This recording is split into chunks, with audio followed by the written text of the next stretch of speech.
Big boss winner Gilli ನಟನ ವಿರುದ್ಧ complaint ಆಗಿದೆ. ಗಿಲ್ಲಿ ವಿರುದ್ಧ ಫಿಲ್ಮ್ ಚೇಂಬರ್ನಲ್ಲಿ ದೂರು ದಾಖಲಾಗಿರುವಂಥದ್ದು.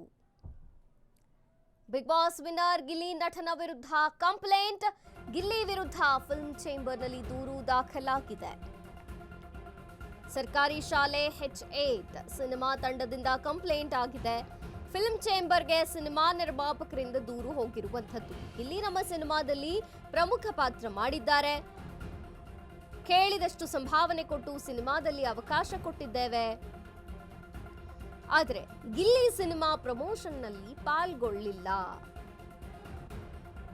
ಎಷ್ಟೇ ಕಾಲ್ ಮಾಡಿದ್ರು ಕೂಡ ಕಾಲ್ ಪಿಕ್ ಮಾಡ್ತಿಲ್ವಂತೆ ಗಿಲ್ಲಿ. ಅಟ್ಲೀಸ್ಟ್ ಸಿನಿಮಾ ಬಗ್ಗೆ ಒಂದು ಪುಟ್ಟ ಪೋಸ್ಟ್ ಸಹ ಮಾಡಿಲ್ಲ. ಗಿಲ್ಲಿ ವಿರುದ್ಧ ನಿರ್ಮಾಪಕರ ಸಾಲು ಸಾಲು ಆರೋಪಗಳಿವೆ. ಅಟ್ಲೀಸ್ಟ್ ಒಂದು ಸಣ್ಣ ಪೋಸ್ಟ್ ಕೂಡ ಹಾಕಿಲ್ಲ ಸಿನಿಮಾ ಬಗ್ಗೆ. ಹೀಗಂತ ನಿರ್ಮಾಪಕರು ಸಾಲು ಸಾಲಾಗಿ ಆರೋಪ ಮಾಡಿದ್ದಾರೆ. ಫಿಲ್ಮ್ ಚೇಂಬರ್ನಲ್ಲಿ ಕಂಪ್ಲೇಂಟ್ ಕೂಡ ದಾಖಲಾಗಿರುವಂಥದ್ದು. ಗಿಲ್ಲಿ ವಿರುದ್ಧ ಈಗ ಫಿಲ್ಮ್ ಚೇಂಬರ್ಗೆ ದೂರು ದಾಖಲಾಗಿದೆ. ಬಿಗ್ ಬಾಸ್ ವಿನ್ನರ್ ಗಿಲ್ಲಿ ನಟನ ವಿರುದ್ಧ ಕಂಪ್ಲೇಂಟ್ ಆಗಿರುವಂಥದ್ದು. ಸರ್ಕಾರಿ ಶಾಲೆ H8 ಸಿನಿಮಾದಲ್ಲಿ ಗಿಲ್ಲಿ ನಟಿಸಿದ್ರು. ಅವರಿಗೆ ಪ್ರಮುಖ ಪಾತ್ರವನ್ನೇ ಅಲ್ಲಿ ನೀಡಲಾಗಿತ್ತಂತೆ. ಈಗ ಅದೇ ಸಿನಿಮಾ ತಂಡದಿಂದ ಕಂಪ್ಲೇಂಟ್ ಹೋಗಿದೆ.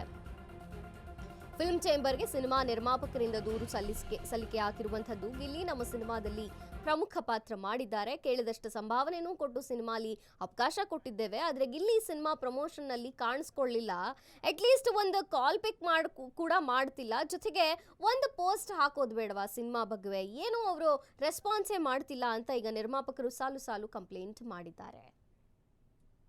ಕೇಳಿದ ಸಂಭಾವನೆ ನಾವು ಕೊಟ್ಟು ಯಾವ್ದು ಪೆಂಡಿಂಗ್ ಇಟ್ಕೊಂಡಿಲ್ಲ ಸರ್. ಎಲ್ಲ ಕ್ಲಿಯರ್ ಮಾಡೇನೆ ನಾವ್ ಇದು ಮಾಡಿ. ಬಟ್ ತುಂಬಾ ಚೆನ್ನಾಗಿದ್ರು. ನಾವು ಅವರು ಬಿಗ್ ಬಾಸ್ ಟೀಮ್ ಒಳಗಡೆ ಹೋದಾಗ್ಲೂ ನಾವು ಅವ್ರ ತಂದೆ ತಾಯಿ ಹತ್ರ ಹೋಗಿ ಬಿಗ್ ಬಾಸ್ ಗೆಲ್ಲಿ ಅನ್ನೋ ರೀತಿಯಲ್ಲಿ ನಾವು ಎಲ್ಲ ಸಪೋರ್ಟ್ ಮಾಡಿದ್ವಿ. ಅದ್ರ ಜೊತೆಗೆ ನಮ್ಮ ಸಿನಿಮಾ ಬಗ್ಗೆ ಮಾತಾಡ್ಸೋಣ ಅಂತ ಅದನ್ನು ಮಾಡ್ಕೊಂಡ್ ಬಂದ್ವಿ. ಬಟ್ ಎಲ್ಲರೂ ಅವ್ರು ಚೆನ್ನಾಗಿದ್ರು ಸರ್. ಬಟ್ ಗೆದ್ದಾದ್ಮೇಲೆ ಹಿಂಗ್ ಮಾಡಿದ್ರೆ ಹೆಂಗೆ ಸರ್? ದಯವಿಟ್ಟು ನಾನು ಏನಿದ್ರೆ ಸರ್, ಅಂತ ಟ್ಯಾಲೆಂಟೆಡ್ ಇರೋ ವ್ಯಕ್ತಿ ಸರ್, ತುಂಬಾ ಟ್ಯಾಲೆಂಟ್ ಇದ್ದಾನೆ. ಅವ್ರ ಬಗ್ಗೆ ನಮ್ಗೆ ಅಪಾರವಾದ ಗೌರವ ಇದೆ. ಮೇನ್ ಅಂದ್ರೆ ಆ ಗೌರವನ ಇವತ್ತು ಅವ್ರ ಫ್ಯಾನ್ಸಿಗೆ ನಾನು ಥ್ಯಾಂಕ್ಸ್ ಹೇಳ್ಬೇಕು. ಯಾಕಂದ್ರೆ ಒಳ್ಳೆ ಟ್ಯಾಲೆಂಟ್ ಆತರ ಇರೋ ಪರ್ಸನ್ ಅಥವಾ ಜನ ತುಂಬಾ ಬೆಚ್ಚಿಗೆ ವ್ಯಕ್ತಪಡಿಸ್ತಾ ಇದಾರೆ. ಅಂದ್ರೆ ಅವ್ರನ್ನ ಅಲ್ಲಿ ಇಟ್ಟಿದ್ದಾರೆ. ದಯವಿಟ್ಟು ಅವರ ಹೆಸರುಗಳನ್ನ ಹಾಳು ಮಾಡ್ಕೋಬಾರ್ದು. ಇನ್ನು ಅವ್ರಿಗೆ ಮುಂದಿನ ಸಿನಿಮಾಗಳಲ್ಲಿ ಅವಕಾಶ ಸಿಗಬೇಕು. ಇವತ್ತು ಸರ್ಕಾರಿ ಶಾಲೆ H8 ಸಿನಿಮಾ ರಿಲೀಸ್ ಆಗಿದೆ ರಾಜ್ಯಾದ್ಯಂತ.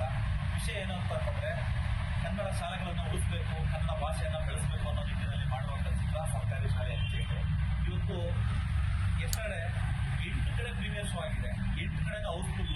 ಬಟ್ ಪ್ರತಿಯೊಬ್ಬರು ಏನು ಸಾವಿರಾರು ಜನ ಸಿನಿಮಾ ನೋಡಿದ್ದಾರೆ. ಪ್ರತಿಯೊಬ್ಬರು ಇಷ್ಟಪಟ್ಟು ಒಂದು ಕನ್ನಡ ಶಾಲೆ ಬಗ್ಗೆ ತುಂಬಾ ಒಳ್ಳೆ ಮೆಸೇಜ್ ಕೊಟ್ಟಿದ್ದಾರೆ. ಅದ್ರ ಜೊತೆಗೆ ಒಂದು ಸಸ್ಪೆನ್ಸ್ ಥ್ರಿಲ್ಲರ್ ಸಿನಿಮಾ ಅನ್ನೋದು ಪ್ರತಿಯೊಬ್ಬರು ಇಷ್ಟಪಟ್ಟಿದ್ದಾರೆ. ಆದ್ರೆ ಒಂದು ಬೇಸರದ ಸಂಗತಿ ಅಂತಂದ್ರೆ, ಸರ್ಕಾರಿ ಶಾಲೆ H8 ಸಿನಿಮಾದ ವತಿಯಿಂದ ಚಲನಚಿತ್ರ ವಾಣಿಜ್ಯ ಮಂಡಳಿಗೆ ಒಂದು ಗಿಲ್ಲಿಯವರ ಬಗ್ಗೆ ಒಂದು ಮನವಿ ಪತ್ರ ಕೊಟ್ಟಿದ್ವಿ. ಯಾಕೆ ಅಂತಂದ್ರೆ, ಇವತ್ತು ಒಂದು ಸಿನಿಮಾದಲ್ಲಿ ಒಂದು ಮುಖ್ಯ ಪಾತ್ರ ಮಾಡಿ ಇವತ್ತು ಸಿನಿಮಾ ಸ್ಟಾರ್ಟ್ ಆದಾಗಿಂದ ಇಲ್ಲಿವರೆಗೂ ಒಂದೇ ಒಂದು ಪೋಸ್ಟ್ ಹೆಚ್ಚಿನ ಮಾಹಿತಿಯನ್ನು ಕೊಡ್ತಾರೆ ನಮ್ಮ ಪ್ರತಿನಿಧಿ ರೋಜಾ.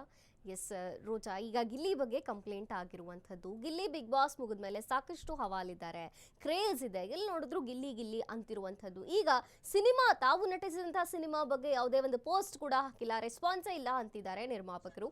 ಏನಿದೆ ಮಾಹಿತಿ?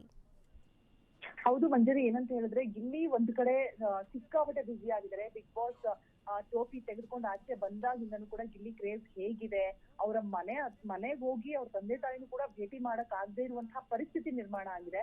ಮಿಡ್ ನೈಟ್ ಅಲ್ಲಿ ಹೋಗಿ ಮಾತನಾಡ್ಕೊಂಡು 1 hour 2 hour ಇದ್ಬಿಟ್ಟು ಆಚೆ ಬರುವಂತಹ ಪರಿಸ್ಥಿತಿ ನಿರ್ಮಾಣ ಆಗಿರುವಂತದ್ದು. ಫ್ಯಾನ್ಸ್ಗಳು ಇನ್ನೂ ಕೂಡ ಅವ್ರ ಮನೆ ಮುಂದೆ ಜಮಾಯಿಸ್ತಾ ಇದ್ದಾರೆ. ಸೊ ಹೀಗಿರುವಾಗ ಒಂದ್ ಕಡೆ ಸಿನಿಮಾ ಪ್ರಮೋಷನ್ ಅಂತ ಕರೆದಂತಹ ಸಂದರ್ಭದಲ್ಲಿ ಅವ್ರು ಹೋಗೋಕೆ ಸಾಧ್ಯ ಆಗಿಲ್ಲ. ಸೊ ಹಾಗಾಗಿ ಏನು ಫಿಲ್ಮ್ ಚೇಂಬರ್ಗೆ ಹೋಗ್ಬಿಟ್ಟು ದೂರನ್ನ ದಾಖಲು ಮಾಡಿದ್ದಾರೆ. ಸರ್ಕಾರಿ ಶಾಲೆ ಅನ್ನುವಂತಹ ಒಂದು ಸಿನಿಮಾ ನಿರ್ಮಾಪಕರಿಂದ ಚೇಂಬರ್ಗೆ ದೂರ ಹೋಗಿರುವಂತದ್ದು ಮಂಜರಿ. ಇನ್ನು ಗಿಲ್ಲಿ ಏನಂತ ದೂರ್ನಲ್ಲಿ ಏನೆಲ್ಲ ಉಲ್ಲೇಖ ಆಗಿದೆ ಅಂತ ನೋಡೋದಾದ್ರೆ, ಗಿಲ್ಲಿ ನಮ್ಮ ಸಿನಿಮಾದಲ್ಲಿ ಪ್ರಮುಖ ಪಾತ್ರವನ್ನ ಮಾಡಿದ್ದಾರೆ. ಕೇಳಿದಷ್ಟು ಸಂಭಾವನೆನೂ ಕೂಡ ನಾವು ಕೊಟ್ಟು ಸಿನಿಮಾದಲ್ಲಿ ಅವಕಾಶವನ್ನ ಗಿಲ್ಲಿಗೆ ನಾವು ಒದಗಿಸ್ಕೊಟ್ಟಿದೀವಿ. ಆದ್ರೆ ಗಿಲ್ಲಿ ಪ್ರಮೋಷನ್ ಅಲ್ಲಿ ಭಾಗವಹಿಸ್ತಾ ಇಲ್ಲ. ಇದರಿಂದ ನಮಗೆ ಸಿನಿಮಾಗೂ ಕೂಡ ಹೊತ್ತಾ ಬೀಳ್ತಾ ಇದೆ. ಹೌದು, ಅವ್ರು ಎಷ್ಟೇ ಬಿಸಿ ಇದ್ರು ಕೂಡ ಸಿನಿಮಾ ಅಂತ ಬಂದಂತಹ ಸಂದರ್ಭದಲ್ಲಿ ಪ್ರತಿಯೊಬ್ಬ ಕಲಾವಿದನು ಕೂಡ ಸಪೋರ್ಟ್ ಮಾಡ್ಬೇಕಾಗಿರುವಂತದ್ದು ಅವರ ಕರ್ತವ್ಯ ಆಗಿರುತ್ತೆ. ಈಗ ಗಿಲ್ಲಿಗೆ ಇರುವಂತಹ ಕ್ರೇಜ್ ಹೇಗಿದೆ, ಸಿನಿಮಾವನ್ನ ಗೆಲ್ಲಿಸುವಂತಹ ಒಂದು ಜವಾಬ್ದಾರಿಯನ್ನು ಕೂಡ ಗಿಲ್ಲಿ ಹೊರಬಹುದು ಅಂತ ಹೇಳಿದ್ರೆ ನಿಜಕ್ಕೂ ತಪ್ಪಾಗೋದಿಲ್ಲ. ಹೌದು, ಬ್ಯುಸಿ ಆಗಿದ್ದಾರೆ ಅವರು, ಸೆಲೆಬ್ರಿಟೀಸ್ ಇನ್ನೂ ಕೂಡ ಅವರ ಬಿಡ್ತಾ ಕನ್ನಡದಲ್ಲಿ ಒಂದು ರಿಯಾಲಿಟಿ ಶೋನಲ್ಲೂ ಕೂಡ ಈಗ ನಿನ್ನೆ ಭಾಗವಹಿಸಿದ್ರು, ಬಿಗ್ ಹಬ್ಬ ಅಂತ ಹೇಳ್ಬಿಟ್ಟು. ಅಲ್ಲೂ ಕೂಡ ಫ್ಯಾನ್ಸ್ ಹೋಗಿ ಮುಗಿ ಬಿದ್ದಿದ್ರು, ಅಲ್ಲೂ ಕೂಡ ಅವ್ರನ್ನ ಅವಾಯ್ಡ್ ಮಾಡೋದಕ್ಕೆ ಸಿಕ್ಕಾಪಟ್ಟೆ ಕಷ್ಟ ಆಯ್ತು. ಮತ್ತೆ ಗಿಲ್ಲಿ ಪ್ರಮೋಷನ್ಗೆ ಅಂತ ಹೋದ್ರೂ ಕೂಡ ಸಿಕ್ಕಾಪಟ್ಟೆ ಮುನ್ನೆಚ್ಚರಿಕೆ ಕ್ರಮಗಳನ್ನ ತೆಗೆದುಕೊಂಡು ಪೊಲೀಸ್ ಸರ್ಪಗಾವಲಿನಲ್ಲೇ ಹೋಗ್ಬೇಕಾಗತ್ತೆ. ಸೊ ಈ ರೀಸನ್ ಇಂದ ಗಿಲ್ಲಿ ಪ್ರಮೋಷನ್ಗೆ ಹೋಗ್ಲಿಲ್ವೋ ಏನೋ ಗೊತ್ತಿಲ್ಲ. ಇದಕ್ಕೆ ಸ್ವತಃ ಗಿಲ್ಲಿ ಅವರೇ ರಿಯಾಕ್ಟ್ ಮಾಡಿದ್ಮೇಲೆ ಯಾಕೆ ಅವ್ರು ಹೋಗಿಲ್ಲ ಅನ್ನುವಂಥದ್ದು ಸ್ಪಷ್ಟನೆ ಸಿಗುತ್ತೆ ಮಂಜರಿ. ಅದೆಲ್ಲ ಒಂದ್ ಕಡೆ ಅದೇ. ಇನ್ನೊಂದ್ ಕಡೆ ಏನಪ್ಪಾ ಅಂತ ಹೇಳಿದ್ರೆ, ಈಗ ಕಾಲ್ ಮಾಡಿದಾಗ ರೆಸ್ಪಾಂಡ್ ಮಾಡ್ಬೇಕು. ಗಿಲ್ಲಿ ಅವರು ಕಾಲ್ ಮಾಡಿದಾಗ ರೆಸ್ಪಾಂಡ್ ಮಾಡ್ತಾ ಇಲ್ಲ. ಅಟ್ಲೀಸ್ಟ್ ಅವ್ರ ಅಣ್ಣ ಆಗಿರ್ಬೋದು ನರೇಂದ್ರ ಅವರು ಅಥವಾ ಡ್ರೈವರ್ ದಿನೇಶ್ ಅವರು ಯಾವಾಗ್ಲೂ ಕೂಡ ಗಿಲ್ಲಿ ಜೊತೆಲೇ ಇರ್ತಾರೆ. ಸೊ ಅವರಾದ್ರೂ ಅಟ್ಲೀಸ್ಟ್ ರೆಸ್ಪಾಂಡ್ ಮಾಡ್ಬೋದು. ಸೊ ಆ ಕೆಲಸಗಳು ಕೂಡ ಇಲ್ಲಿ ಆಗಿಲ್ಲ. ಅಟ್ಲೀಸ್ಟ್ ಒಂದ್ ಸಣ್ಣ ಪೋಸ್ಟ್ ಅನ್ನು ಕೂಡ, ಈಗ ಸಿನಿಮಾದಲ್ಲಿ ಪಾತ್ರ ಕೊಟ್ಟಿದ್ದಾರೆ, ಪಾತ್ರ ಮಾಡಿದೀವಿ ಅಂತ ಸಂದರ್ಭದಲ್ಲಿ ಅಟ್ಲೀಸ್ಟ್ ಪೋಸ್ಟ್ ಅನ್ನಾದ್ರೂ ಇನ್ಸ್ಟಾಗ್ರಾಮ್ ಅಲ್ಲಿ ಶೇರ್ ಮಾಡ್ಬೇಕು, ನಾನು ಈ ಸಿನಿಮಾದಲ್ಲಿ ಮಾಡಿದೀನಿ ಸಪೋರ್ಟ್ ಮಾಡಿ ಅಂತ. ಅದನ್ನೂ ಕೂಡ ಮಾಡಿಲ್ಲ. ಇದೆಲ್ಲವೂ ಕೂಡ ನಿರ್ಮಾಪಕರ ಒಂದು ಅಳಲಾಗಿದೆ. ತಮ್ಮ ಸಮಸ್ಯೆಯನ್ನ ಹೇಳ್ಕೊಂಡು ಫಿಲ್ಮ್ ಚೇಂಬರ್ಗೆ ದೂರನ್ನ ಕೊಟ್ಟಿದ್ದಾರೆ. ಗಿಲ್ಲಿ ರಿಯಾಲಿಟಿ ಶೋಗೆ ಹೋಗೋ ಮುನ್ನ ಕೇಳಿದಷ್ಟು ಸಂಭಾವನೆಯನ್ನ ಕೊಟ್ಟಿದೀವಿ, ಅವಕಾಶವನ್ನು ಕೊಟ್ಟಿದೀವಿ, ಆದ್ರೆ ಪಾತ್ರವನ್ನ ಮಾಡಿರೋದನ್ನ ಎಲ್ಲೂ ಕೂಡ ಹೇಳ್ಕೊಂಡಿಲ್ಲ, ನಿಮ್ಮ ಪ್ರಮೋಷನ್ ಮಾಡ್ತಾ ಇಲ್ಲ ಅಂತ ಹೇಳ್ಬಿಟ್ಟು ದೂರು ದಾಖಲಾಗಿರುವಂತದ್ದು ಮಂಜು. ಓಕೆ ರೋಜಾ, ಥ್ಯಾಂಕ್ ಯು ನಿಮ್ಮೆಲ್ಲ ಮಾಹಿತಿಗಾಗಿ.